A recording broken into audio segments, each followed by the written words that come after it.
Man, I don't know how long this damn thing was off. That sucks. Uh, but yeah, I put the rockers on the back, the Harley Davidson and motorcycles. I put them cocked a little bit. I got no MC on there. You don't want to put MC patch or diamond patch with the 1% in it. Those are no-nos.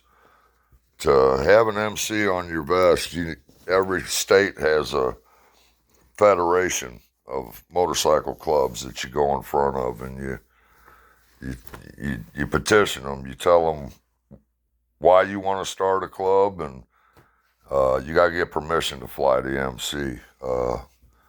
And then the diamond patch, that's another bad one to have if you haven't earned that patch. That's the one percenters. A lot of outlaw bikers got that 1% patch. Uh, you know, I don't. Whenever I was younger, I might have thought about being in a club, but I've got a wife. And in a club, they call you and they say, "We're rolling, let's go." You got to go, and you got church, you go, you got the club meetings, and uh, when you join something like that, you got to be all in. And I can't be all in because I'm all in with my wife. Uh, and I don't know if you guys heard, but that was the patch the Hog Riding Fools sent me. Hog Riding Fools MC, Fools Forever, Forever Fools. Engine Joe was like a big brother to me. And the president of the club said, "Did you get an in-memory patch?" And I was thinking, no, I ain't going to ask for that. I'm not a member of that club. It would be disrespectful for me to ask. But I said, "No, I don't have one." And he said, "Well, give me your address and I'll send you one." And I was extremely honored that he did that. I'm not his brother. I'm not in that club. I have no affiliation with it. He just knew that Joe loved me and I loved Joe like a big brother. And it was kind of him to send it to me. So I put it up real high in a place of honor. And then, like I said, that's my motto I go by. See no evil, hear no evil, speak no evil.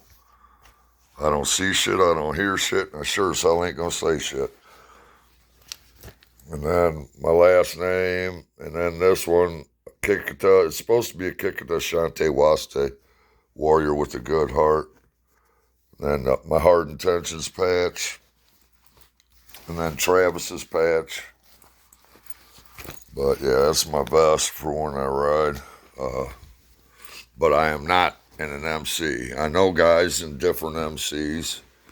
Uh, First real fight of my life was with an MC. I did a video about that. This is my thicker leather I wear. It's like they say, dress for the slide, not the ride. You go down, you'll be real glad you got that leather and shit on, because that pavement will peel you like a banana. And I am bad about helmets, though.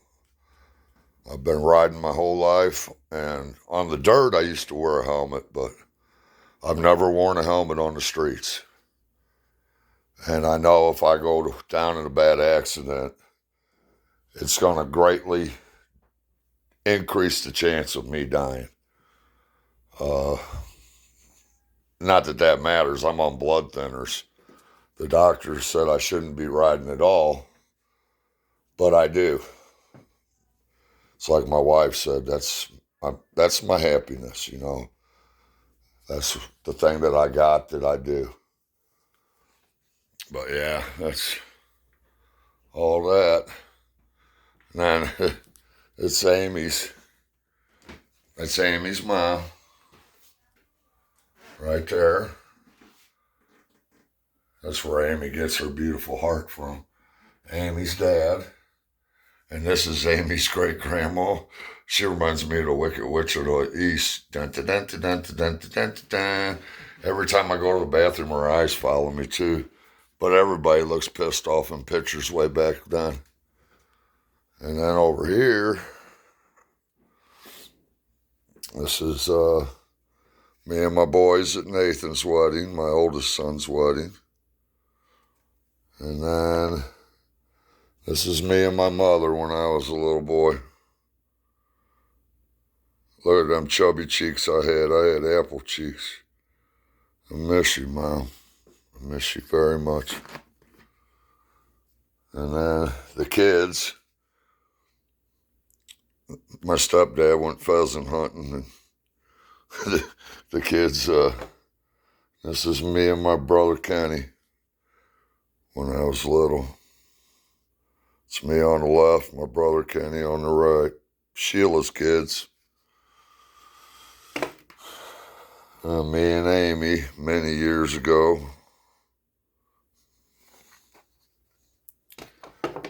But hold on, I got a bunch of pictures. I'll be right back.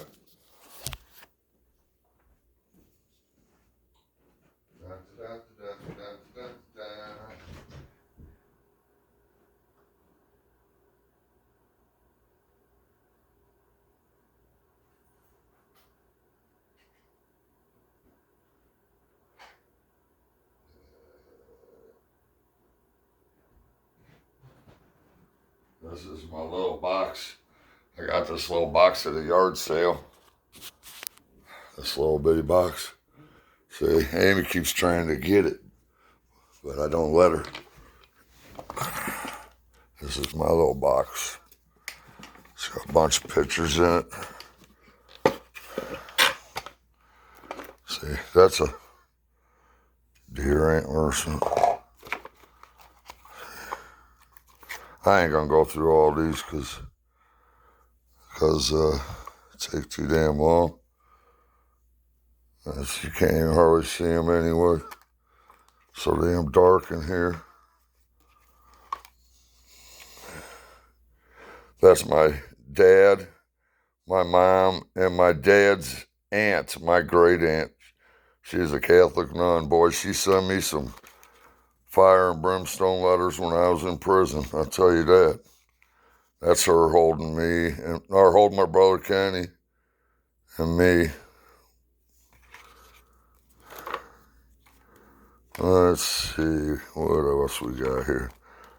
This is me, freshman year of high school.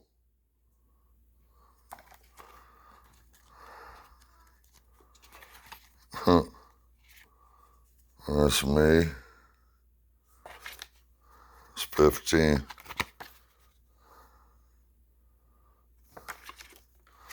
I got all kinds of pictures in here.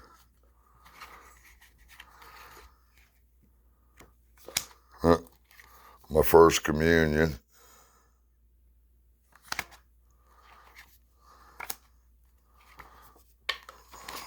These are all a bunch of old pictures. It's like 14 there.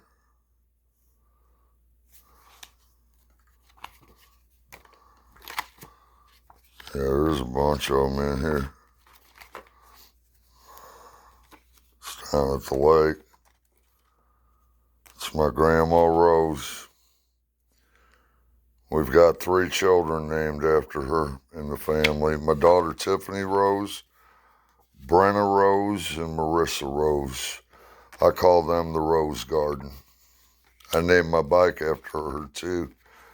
I named my bike Rosie. Whole lot of Rosie. Horse. That was down in the Ozarks. There's these trail horses you could go ride on. Boy, look at all them pictures. It's me on a 4-wheeler when I was a kid. Oh, the twins down there. My grandpa had some property. Those twins lived down there. Me and the twins. Me and Sister Paula. Sister Marie Paula. Yeah. That's me and my brother Kenny and my mom when we were little, and my dad. That was, I can't read the damn date. It's upside down. Kenny and Sheila. Mark and Kenny. 1970. 1970. I can't even see that one. Who knows? Some old ones. Oye, como va? That's Michelle Johnson. I dated her. That was my freshman year. She lived down in Washington Park. Very violent part of St. Louis also. It's the first place I got shot at. Told my mom, I said, hey, can you give me a ride to my girlfriend? She goes, where's she live? I said, down in Washington Park. No, I ain't taking you down to Washington Park. I was locked up at Chaddock there, but I found my way down there, and she wasn't at home. So me and I met this dude about my age down there, and we cut through this yard. It was just getting dark, and we hopped the front fence, and as soon as we hopped the back fence to go into the alley, this guy come out on the back porch. He's like, you punk-ass kids fucking cutting through my yard, and boom, boom, flames flying out of this fucking, it had to have been a 44, 45 caliber. Huge flames coming out. I heard the bullets zipping by us. And this guy I was with pulls a pistol out and shoots it in the air like 3 times before I grabbed it out of his hand. And I shot back at the guy. And my second shot, his porch light blew out. And he went back into the house, and we ran. I mean, we ran. I was scared to death. And we quit running after a while and trying to catch our breath, and I looked at him and I said, what are you doing, dude? He goes, what? I said, why do you even carry a gun?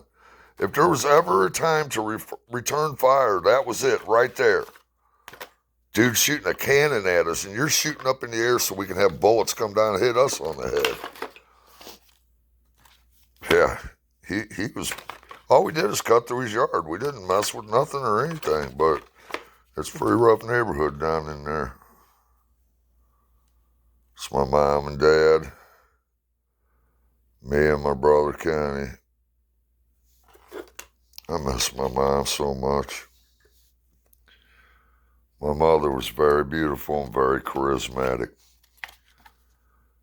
She kept journals in all the places she put me trying to get me help. And I'm amazed, just amazed at how well she knew me. She knew, my mother had a gift. She could meet somebody and she could tell who you were at the very core. And she was very, very charismatic. Everybody that knew my mother loved her, except for my stepmom.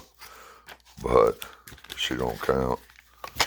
What else we got? What is this? It says, it's got my name on it. What's this? W. It's my Aunt Debbie's funeral. My Aunt Debbie was my protector.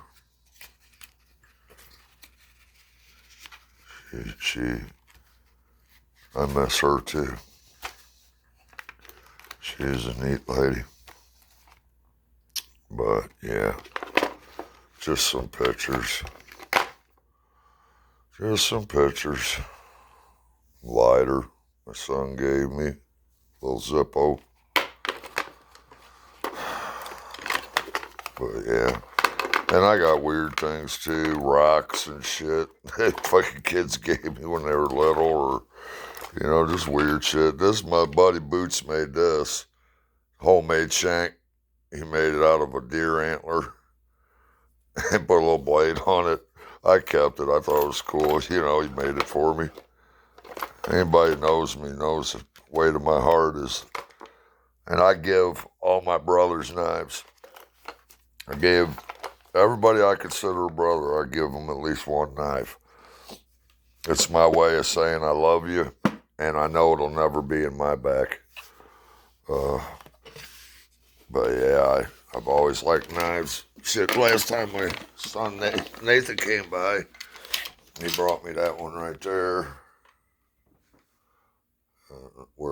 Right there. Best one and best sword I ever had was Damascus steel. Very expensive sword. It was a replica of a Chinese emperor's sword called the Battle Grim. It was a short sword, and it had a Brazilian rosewood handle. It was a beautiful sword. The case was rosewood with leather inside of it, and that was a real sword. It wasn't no wall hanger. You know, it wasn't that stainless steel crap. It was Damascus steel. If I hit that Damascus steel sword, hit one of them stainless steel swords, I'll break it. That reminds me, I gotta change the filters. But yeah, I just wanted to show you guys that stuff. And then my Mama Bear poem that I wrote for my mother. I'll probably have to put this up in 2 videos. It stopped recording at some point. Speaking of that Mama Bear video, there's an old Cherokee parable, and there's this old Cherokee grandfather and his grandson's over his young grandson, and he says, "Grandson, inside of all of us, there's 2 wolves fighting. One wolf is black and the other wolf is white. The white wolf is love, patience, compassion, empathy, understanding, and the black wolf is anger, hate, jealousy, greed, and they are constantly fighting, constantly at battle inside of us." And the grandson sits there for a minute and he says, "Which wolf wins, grandfather?" And the grandfather says, "Whichever you feed the most." So you got to feed that good wolf. You got to feed that love and that patience and that kindness. Not feed the other one, because the one you feed is the one you win. That wins the fight. But every human being has those 2 wolves going on inside of them, fighting for control of that person. That's why you got to always feed that good wolf. That's Amy when our first grandson was born.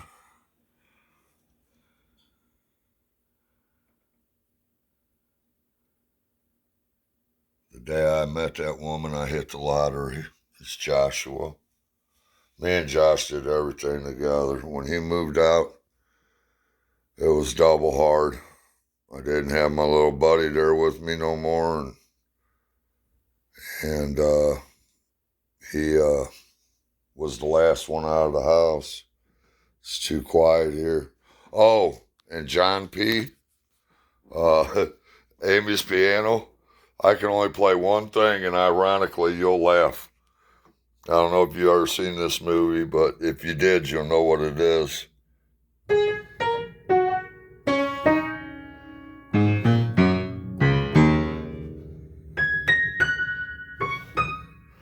It's that Close Encounters of the Third Kind. And UFOs are doing that. That's all I can play on the piano. My son Josh plays piano. He plays trumpet, drums, violin a little bit.